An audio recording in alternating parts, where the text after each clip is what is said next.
Okay, I've got John Siggs from Team John, who is our champion team from round one of the Atomic Bream Series. So, welcome, John. Thank you for your time. No worries, Craig. How's things going? I'm going well. I will just touch on quickly before we talk around your day, the excitement around having Atomic back as our major sponsors for the year, which is really exciting. It's great to have their support.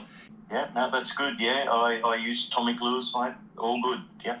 Yeah, they're a little bit of sponsor karma, so we'll get to that once we start our chat. So it is great to see, and obviously this year we've diversified this series a bit. We've changed locations. It has come out of the Gold Coast Sports Fishing Club and now being run sort of I guess exclusively by by myself and young Michael Picton's come on board to give me a hand, which is great. So we'll train him up and see how we can grow this series this year. Righto, John. The Tweed River. How well do you know the Tweed River? To be honest, I've probably fished there maybe, I don't know, since I've been bream fishing, probably 6 or 8 times, and it's my least favourite place to fish. When there's a tournament on there, I don't pre-fish. I just turn up and go, yeah, okay, let's see what we can do. So it's a nice segue into the first question of I guess how you approach the event leading in and how your day sort of unfolded. Yeah, when I seen the calendar come up, I seen the first round, and I thought, oh yeah, okay, the Tweed. As you know, I don't live anywhere near salt water anymore. I'm doing more bass fishing for the last 3 or 4 months. And I thought, well, I'm not pre-fishing it. It's too far for me to go. I'll just rock up. And I thought I know a lot of areas where catch the fish. And I thought, well, I had like plan A, plan B, and plan C. And when I seen my takeoff number, which was at the end of the queue, I thought, well, plan A is going to be gone because it's a very popular area in the main river there, and I'm sure other guys will be on it, so I was going to waste my time. So while I was sitting there waiting to go, I had to think of plan B. What was sort of plan B for you, and how did it the session unfold? Was it sort of like a red hot bite from the start, or just periodically ticking over fish? Yeah, plan B was to fish the rock walls on the main river. And when I sort of seen at the takeoff, everybody was pretty well going, hell for leather out the front. Some did go upriver, and I thought, well, I'm just going to fish the rock walls, and because the tide was coming in and the water was nice and clean, and I thought, well, that's what I like, and especially that the speed of the current, I really like that, and so I just sort of thought, well, I'm going to fish the rock walls and just see what I can do, and I probably got my biggest fish in about the second or third cast. It was 36 to the tip. Nice. And then I thought, well, I'm just going to keep doing this and see what happens, what pans out. And I just kept on doing that until the tide stopped running in. And I had my 5 fish within the first hour. I had 3 good ones and 2 just legals.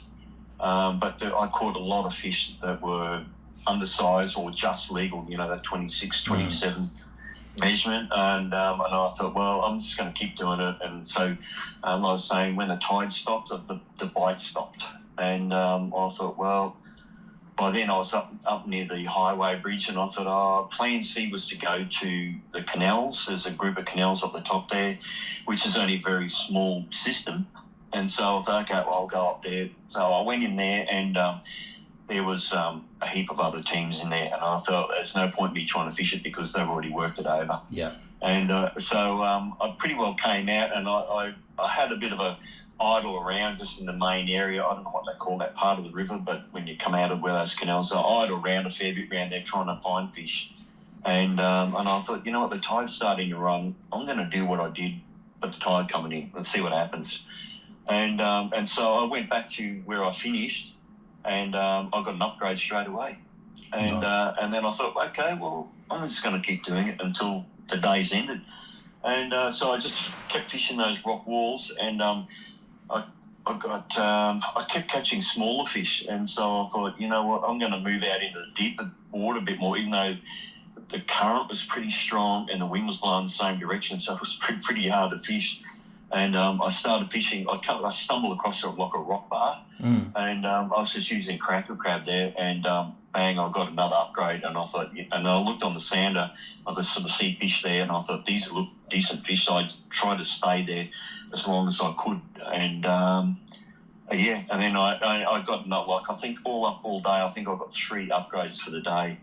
And then it was getting too strong to stay there, so I just sort of went close to the bank and fished my way right back to the start. And I don't know how many fish I caught. They're all just no upgrades for me, but I did catch a hell of a lot of fish. And I probably had about 20 minutes to go. And then I decided to fish an area which I've never done before, and that's over the opposite side of the river. And I went over there. There's no real structure along the bank.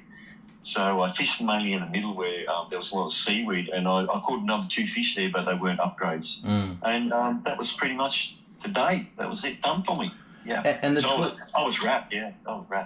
And the Tweed is notorious for I call them Tweed heartbreakers. You know, those ones that are the ones that are 25.5 or just on 26, and you go, I've got a bag, but you don't want it there at the end of the day, and that. So it was interesting with nearest the pin, looking at the weights that people were predicting, and I know the last time the ABT were there, the bag weights were right up, which is great to see, because it was traditionally, I think, remember when Matthew Finney won there, I'm going to say, it was like maybe 2.5 kilo each day, and that. Yeah. So it was interesting, and 3 kilos. I think especially this time of year, it was a great bag on the Tweed. So that was excellent. I know.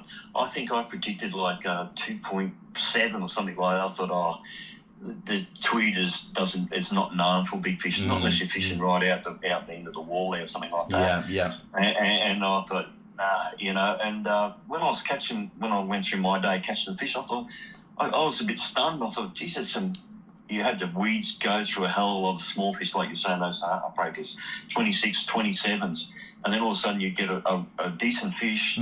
Like all my fish they were fat. The smallest one was 33 to tip, but they were just fat, and I thought, wow, this is unusual. I've never seen anything like that, so...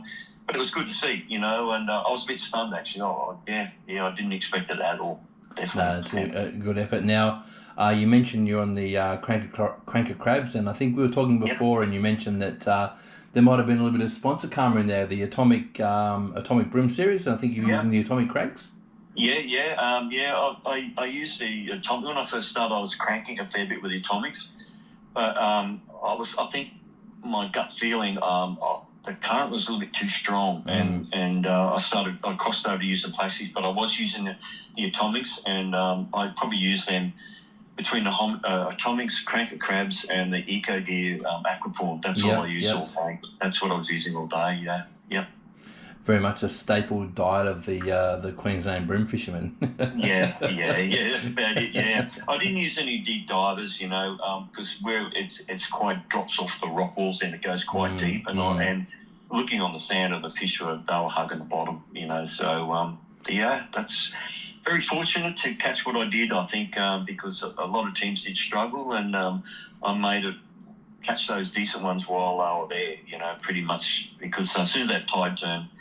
I just struggled to find any really good quality ones. Yeah, no, it was good to see, and great turnout. We had 23 teams turn up, which is a great response to the series. Like I said, we weren't sure how it was going to go, moving around and that. So it was great to see that, and the quality field as well. There's some great anglers in there, and obviously you had.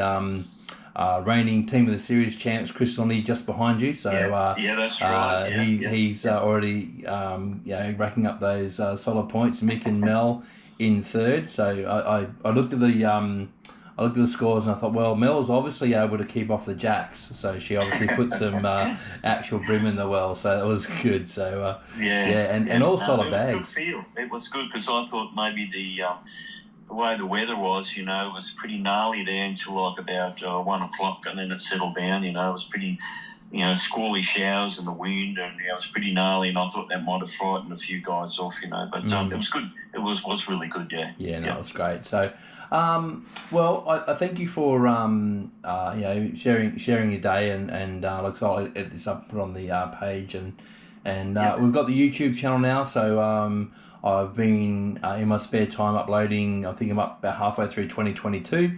I'll get those up, and then I'll get through the 2023 videos up. So hopefully that will also help raise the exposure for the series, and guys will come along and start sort of check it out and so forth.